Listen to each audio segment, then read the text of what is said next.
उसके बाद अल्लाह रब्बुल इज़्ज़त ने सूरतुल बकरा की आयत नंबर 68 में इरशाद फरमाया, क़ाल उदउ लना रब्बका युबय्यिन लना मा ही, बोले अपने रब से दुआ कीजिए कि वो हमें बताए गाय कैसी हो। अब उनको हुक्म दिया गया था कि गाय को जुबा कर लो, लेकिन अब उन्होंने क्या किया, हजरत मूसा से कहा अच्छा अगर जुबाई करना है तो आप अपने रब से दुआ कीजिए और पता कीजिए कि अब वो गाय कैसी हो। अब गाय तो गाय होती है, अगर किसी इंसान को हुक्म दे दिया जाए कि जाओ फला जगह से गाय उठाकर ले आओ, तब इंसान जितनी ज्यादा छानबीन करेगा कैसी गाय चाहिए, उसका रंग क्या होना चाहिए, कितनी उम्र की होनी चाहिए, तो वो जितनी ज्यादा छानबीन करेगा उतनी ज्यादा मुसीबत में पड़ता चला जाएगा।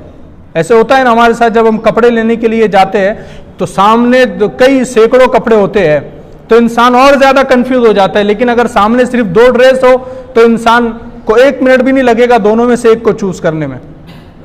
तो उन्होंने कहा क़ालू उदउ लना रब्बका युबय्यिन लना मा ही, उन्होंने कहा कि बोले अपने रब से दुआ कीजिए कि वो हमें बता दे गाय कैसी।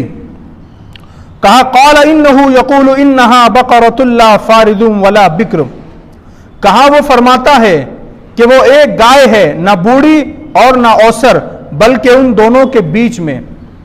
अब उन्होंने पूछा गाय कैसी हो, तो अल्लाह हजरत मूसा अलैहिस्सलाम ने कहा कि खुदा कहता है एक गाय है कि जो ना बूढ़ी हो ना बहुत ज्यादा छोटी हो, ना वो बच्ची हो ना बहुत ज्यादा बूढ़ी हो, बल्कि दरमियान में हो, उसकी उम्र ज्यादा उम्र ना हो और बहुत ज्यादा उम्र कम भी ना हो।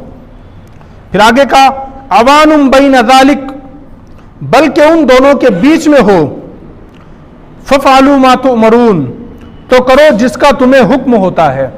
हजरत मूसा ने कहा खुदा से तुमने कहा था पूछो कि गाय कैसी हो, तो मैंने पूछ लिया, खुदा का हुक्म है कि गाय दरमियानी उम्र की हो, ना बहुत ज्यादा बूढ़ी हो ना बहुत ज्यादा बच्ची हो, दरमियान में हो, बीच की हो।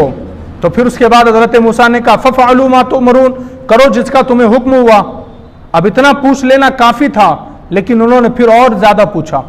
जब उनको पता चल गया कि बहुत ज्यादा बूढ़ी भी नहीं है होना, बच्ची भी नहीं होना, तो इतना काफी था, लेकिन उन्होंने और ज्यादा पूछा। दरअसल उनके पूछने की वजह यह थी, वो ये चाहते थे कि किसी तरह हम बच जाए गाय को जुबा करने से, लेकिन वो उनके दिल में जो गाय की इज्जत थी, अदब था, एहतराम था, तो खुदा को तो वो अदब और एहतराम को निकालना था।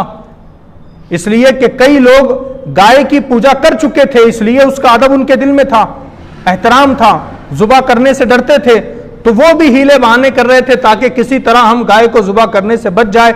लेकिन अल्लाह रब्बुल इज्जत का फैसला था कि जुबा हो।